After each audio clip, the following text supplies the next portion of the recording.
Welcome to the Madness and Grace podcast, where we explore the connection between mental health and faith. I'm Dr. Matthew Stanford, neuroscientist, author, and mental health advocate. And I'm Dr. Madeline Stiers, therapist and trauma researcher. We're so glad you're joining us today. Each week, we have authentic conversations about personal stories, we share professional insights, and explore the meaningful ways faith can influence mental well-being. Whether you're seeking comfort, understanding, or simply a new perspective, we're here to journey with you. Thanks for tuning in. Now let's dive into today's conversation. Welcome back, everyone, to Madness and Grace podcast. We're excited that you're here with us this week. We are going to be talking about artificial intelligence, or AI, chatbots, and mental health support, what that looks like. It's a hot topic that we're hearing all over the place on the radio, on the news. People are interested in it. It's a very useful tool, and there are also some downsides and some concerns that people have in a variety of ways. So we're going to talk a little bit today about what are AI chatbots and what that looks like in the mental health world, really kind of just what it looks like as a support tool and for homework and things like that, and how to talk to your kids about the concept of using AI and how to use it safely, and a lot of those concerns that people have as it's becoming more and more prevalent in our day-to-day use. So yeah, I mean, I definitely know that I kind of laugh about this with Matt because so many people are using like ChatGPT and all these different tools. I have this question. I need a meal plan for the week. I want to know what's in my fridge or what meal I can make with what's in my fridge. So they'll throw all the ingredients and it'll just push out in a matter of seconds a recipe, or here's all of your calories and macros that you need, or like here's a gym regimen, or all of these things that a trip that you're going on with family, it'll push out an itinerary in seconds with like real places to go and things to do. It's really amazing. But I laugh because I forget that they exist, and I never think, oh, let me just ask it this really simple question to help me do something very, very, very quickly. And then I end up doing all the legwork when I could probably get some assistance from AI, and I just don't think about it.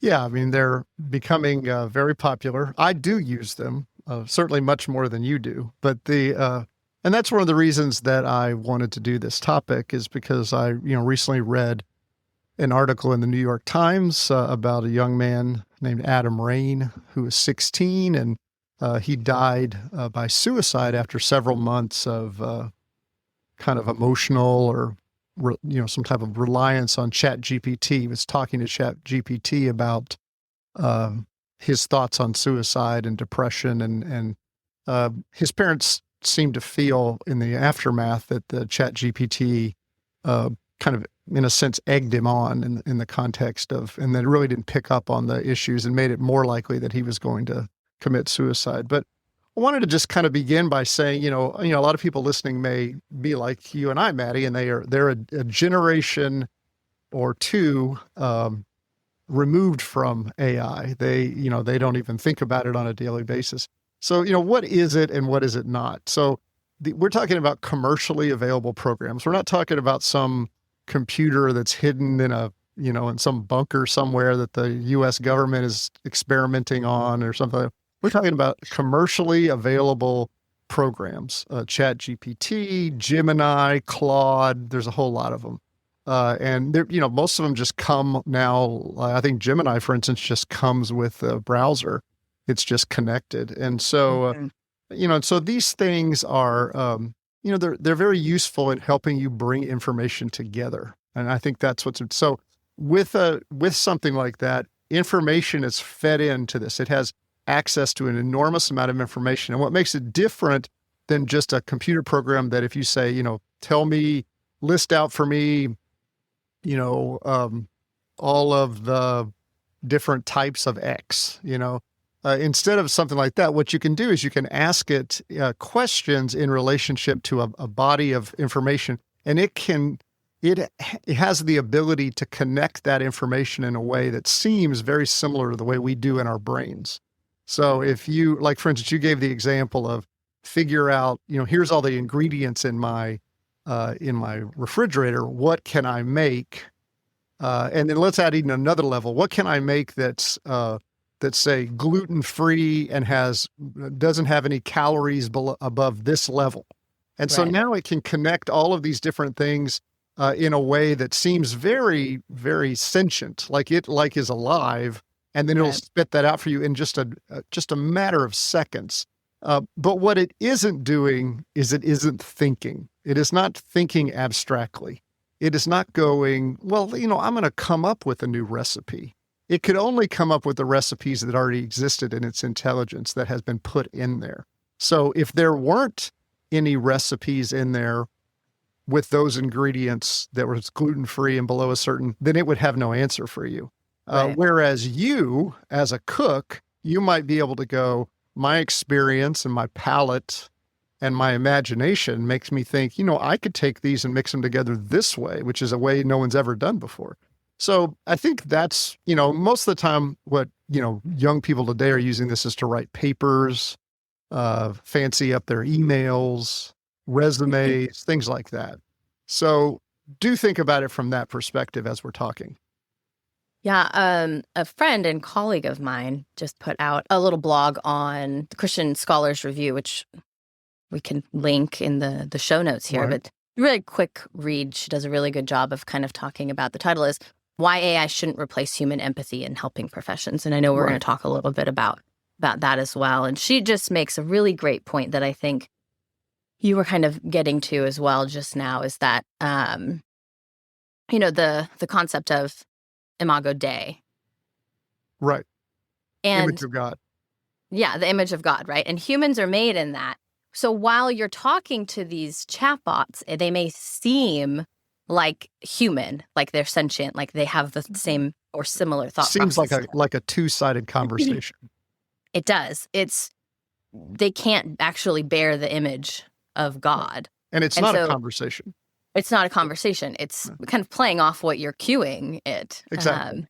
So Yeah. we'll link that. I'd say give it a read. It's a really good article, and I think she makes a really good point in something to remember, especially as Christians. Like these, even with the research that's being done on some of these chatbots that might be used in therapy or helping professions, they're going to be missing a huge component of that, which Right. is the human aspect, that Absolutely. empathy that you can't. It comes off as a Really. little false when it's from an AI chatbot. And the problem here, now that we've kind of laid the groundwork, it does absolutely seem like a conversation. It seems like you're having a conversation with, some kind of a computer from Star Trek that like understands and is having abstract thought. And so the problem and where we've seen some issues, and that's why this tragic story of this young man who passed away, is that it's not a real conversation, even though it feels that way. And so people that are distressed or looking for someone to kind of connect with, they may begin to connect with one of these AI programs, and they feel like they're having a conversation, because you could literally ask it, how are you doing today? And it'll say, oh, I'm doing wonderful or whatever. And then you could be, but what they don't understand a lot of times is that it is cataloging what you're asking, and it's trying to give you what you want it to give you. And so you are actually driving its answers by the questions that you ask. And I don't mean that just in that it's answering your questions. I mean, it's going to take you in the direction that you want. So if you are saying things to it like, I'm having thoughts of suicide, but I don't want anyone to know. Okay, well, by the question, by what you just told it, that statement that you just made it, it's going to have a conversation with you about suicidal thoughts, and it's going to gear them towards helping you not Tell let people. anyone know. Yeah. And that isn't done from a malicious perspective or any kind of intellectual perspective. It's done solely from kind of The the code. way the information that you've given it and what you've asked it or said to it. And so that's the problem. These are not, these are not things that can be used from a therapeutic support perspective, certainly not the ones that are commercially available. And that's the tragedy here. The tragedy here is that when people are in distress, particularly young people, they're desperate to talk to somebody. They're overwhelmed by loneliness and anxiety in our society today. It's very, very easy to just ask ChatGPT to support them and help them out. And you get a false sense of support And really, the real question here is, why are these individuals not able to connect with humans that can support them? And I think that's probably our primary conversation today, is that, we need to make sure that we're reducing stigma associated with mental health problems and increasing access to support. And that doesn't necessarily need to be professional support. It can just be friends and family. There are chatbots that are being developed specifically to help from a therapeutic perspective. I wrote a couple down. One's called Wobot, one's called Wisa, one's called Youper. But research is being done on them to be able to kind of find what can they do and what can they not do. And these are not things that are really just readily available to everyone. So, one of the things I want to say right now is that if somebody needs support, they're going to look around for support. And they're going to find it in some way. I think in the old days, we might say maybe they connect with a bad peer, somebody who doesn't give them good advice. Well, now in the 21st century, we say they connect with a chatbot that is never going to be able to give them human level advice. And really not that a chatbot can't give them good suggestions or support. It's that the chatbot isn't sensitive enough emotionally to pick up on certain cues to try to keep them safe. Well, and like you said, the chatbot is cataloging what Exactly. even as you exit out and wait 3 weeks to have another conversation with it, it catalogs your conversations. And so it's going to continuously adjust and redirect to try and provide you, like it's a people-pleasing machine that's trying to give you this tailored response to you based on that's a good way conversations. To think about it. Yeah, I mean, and it happens. And so there was this other article in the New York Times where this gentleman he ended up somewhat in psychosis. I mean, they said that, and I don't have the what exactly happened in front of me, but it's like some delusional thinking on his end, because he had believed he had found some, new math theory that was going to solve all of the world's problems or something. And and the AI bot that it was talking to just kept kind of patting him on the back and encouraged him to reach out to like other professionals in the field. And ultimately, after a couple of months, he realized it was just kind of, it was just tailoring this to boost his ego, to make him feel good, because that's what and so he kind of fell into this delusional thinking of like, oh, I found this next new big thing. And ended up, he ended up losing his job because he spent all of his time working on this theory. And, it's really unfortunate. Several states have placed bans or restrictions on the use of AI in therapy. So some have just said, like, straight out, we're not allowing it. Some have said it's not allowed without clear oversight from a human. That's a human connection. It's only 3. I think it's only 3. I wrote it down. Let's see if I can find it. And then several of them have legislation pending. Yeah. So Illinois, Nevada, and Utah all have some sort of a ban or restriction on it. And then California, New Jersey, and Pennsylvania, they have legislation pending. I mean, because now the cases that you and I have just brought up are pretty extreme. Absolutely. But we do know that this can happen. I mean, it's happening. It's a fallible process because it's developed by humans, and humans are fallible. So like it's not this like perfect thing. So after reading about this, do you want to know what I did? What? I got on to our website. That has a with chat our bot. Chatbot, Grace. With our chatbot. We have a chatbot, Grace, on all of our websites. Mm-hmm. And I started asking it questions about some things that were obviously not true to me, but some of the things that these stories had said. And ours is set up very well.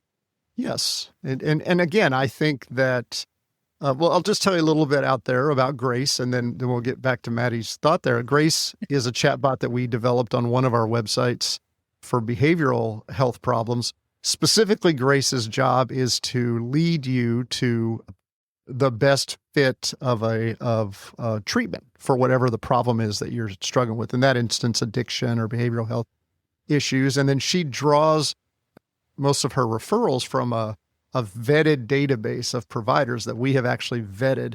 And then we have been training her over the last, say, year and a half. Now, that's the thing most people don't understand. Chatbots have to be trained. When you first purchase them, They know nothing, and you have to feed information into them. Then you have to go through and ask them questions and tell them how to answer the questions the right way, how to present the information, how you can alter their level of empathy, meaning the way the words that come out.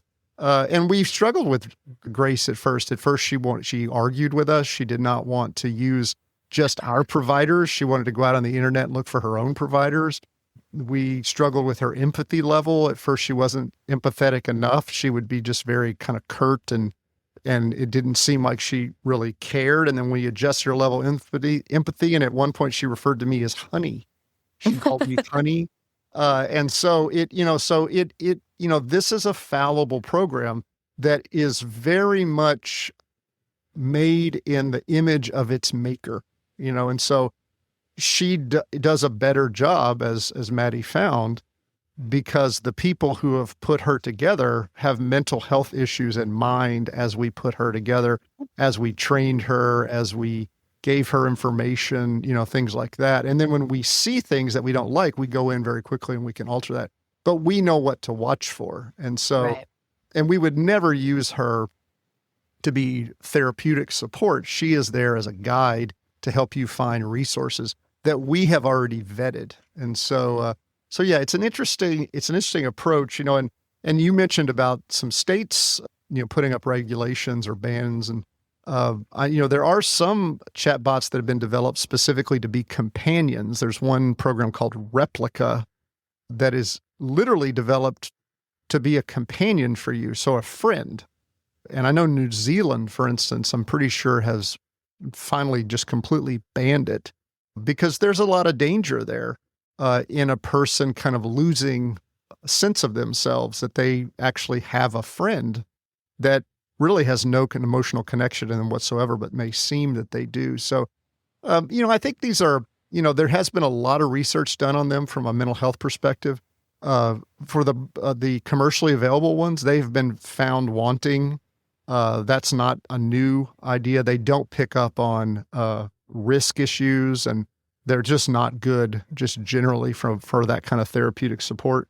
But when done within a very, these ones that are being developed specifically for that, when done within a controlled situation, with a very specific population of individuals, they can be very helpful, particularly in the context of helping people learn certain types of coping skills and things like that.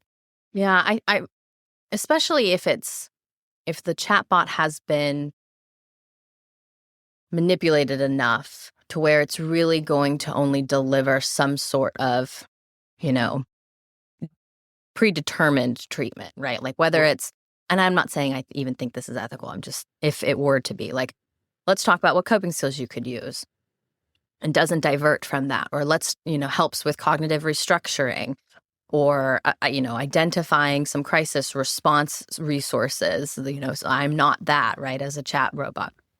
But this kind of free-for-all that we have with these open AI sources is where we see some dangers, because they're not designed for that. Now, there's, with all of these stories that are coming out, excuse me, these companies are working to adjust, but it's not what it's intended for. And so it's never, I have a hard time imagining that's ever going to be their primary concern, really. Oh, no, absolutely. And they're being sued by some of these families right now. So it'll be. Right. There's several lawsuits. Concern until it's not, and they make mistakes. I think that's the other thing people don't understand. I mean, like I said, I use one of the commercially available ones regularly. I have an account, so I get a higher level. I pay for a higher level of access and all of that, and it's wrong sometimes. I mean, literally wrong. Like I have on more than one occasion caught it wrong. Like I said, I had to go in and tell it, well, you said X, Y, and Z, and the reality is it's X, Y, and Z, and A.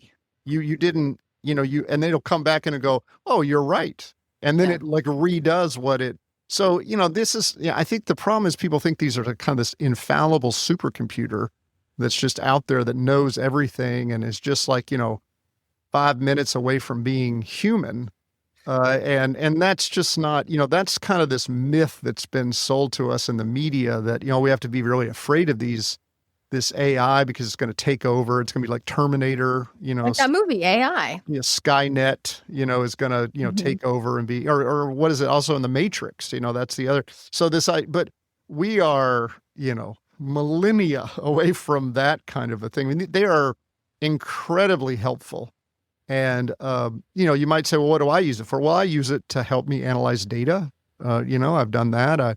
It helps me outline if I want outlines of papers that I'm reading and I want to put them all into a single outline, it can help me with that. I mean, but everything it ever does for me, I have to go through and heavily edit.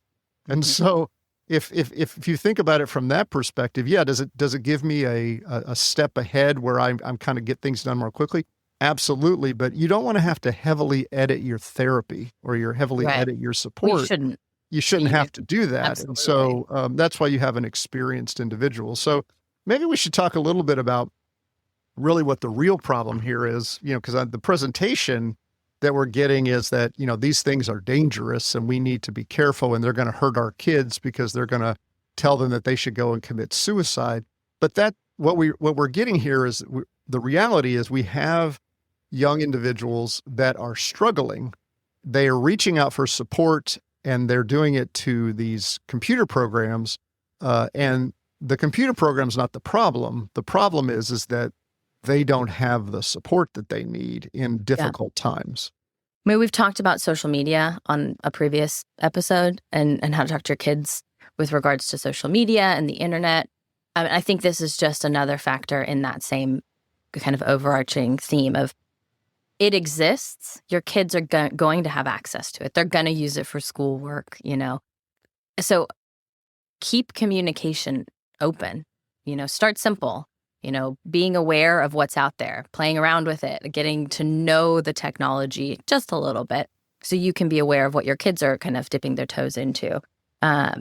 Realize that it's not something that needs to be extremely scary, right? This doesn't have to be the computers are not rising up against us. Well, our computer overlords. That's not what's happening. Educate yourself, know about it, understand it. It'll give you a little bit more ease of what's going on. But keeping that communication open with your kids is so important. This is just another tool on the internet that you need to be having conversations with your kids about and monitoring. There's apps that you can have put on your kids' phones that will alert you when certain words or phrases or, topics are brought up. I mean, you get a text message straight to your phone and you get a little screenshot of what it is. So if you have a child who's using AI or even texting a buddy about something that's inappropriate or talking about dying, you get alerted to that. But being aware of it, I think, is really just having that conversation with your kids, helping them put their phone down and communication. It's a communication. And how do you do that? We say communicate with your kids. Communicate with your kids. Right. Put your phone down, parent. Put your phone down and talk to your kids. And have them put their phone down. Yeah. Have dinner together. Right. Have a conversation. Don't because you've said, hey, are you using AI? I want you to be safe. That doesn't mean that you've opened the door to communication or that you've had a conversation about it. That's in passing. And your kids, especially if that's kind of typical for you, to just be like, okay, check that box, set it to the kid, moving forward. They're going to be like, okay, yeah, mom, dad, like everything's great. Have the conversations. Your kids may not be happy about you being on their phone, and you're the parent on their phone that needs to be monitoring what they're doing to keep them safe, right? Absolutely. I think all of those things. Open lines of communication. You'd rather your kids be mad at you than no longer alive. Right. Talk to their teachers, know their teachers. Ask them when they come home from school, how was school today? And don't just go, when they go, fine, and that's it. No, ask them a open-ended question. Tell me what you did in math today. Tell me what you did in history today. So that they're, they have to talk to you. Share with them minor issues that you may be dealing with as an adult. I'm really I'm really down about this thing that's going on at work or whatever. And, I talked to so-and-so. I mean, just model for them appropriate communication, model for them the coping skills and strategies that you use to deal with stress, and make times, like Maddie said, eat dinner together, play a game together, ask questions about that, know their teachers.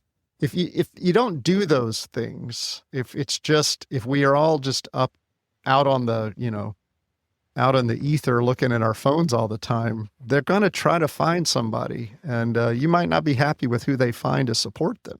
And it may be a chatbot, and it may be somebody that you don't like. So, yeah. And well, I think we've beat this to death on the podcast, but emotional communication, like talk to your children about their emotions. Absolutely. And you can start that by modeling that. If you are fine, I'm fine, everything's fine, and you're not willing to ever say, I'm a little frustrated because of X, Y, and Z. Now, obviously, don't overshare, right, with your child about something that's not necessary, but modeling what it means to express appropriately an emotion and have an emotional response. And then how do you manage yourself to get through that? You're modeling good emotional balance, and your children will start to tell you things because, oftentimes if your kids are upset and you don't have a good emotional regulation and they tell you, you respond poorly. And so they're going to stop telling you. So manage yourself, get some support for yourself if you need that to really help be able to model and regulate emotions in the household is really going to help your children move into teen, young adulthood and become thriving adults. It's, imperative for them.